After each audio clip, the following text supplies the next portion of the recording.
In this video, I'm going to show you how to fix kernel data in-page error in Windows 10. First thing you're going to do is go to this PC, right click, properties, and here you want to go to advanced system settings. Now you want to go to settings.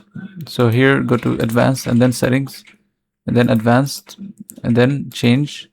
Then unclick this and then select no paging file and then click set and then click OK. So you're gonna click OK and then click OK here, then click apply and OK, and here. So now you want to close this down and go here and type in CMD, right click, run as administrator, click yes, and there type in chkdsk space and then type in the C drive, 2 dots and then /f/r and then run it. So you will get this prompt. So press type Y and then press enter, and the next time you restart your computer, this will basically scan your system.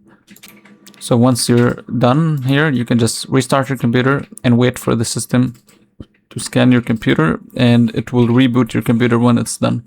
So let's say you're still having issues, then I suggest going here and type in Windows Update and check for any updates. If there is any latest update, make sure you are on the latest update.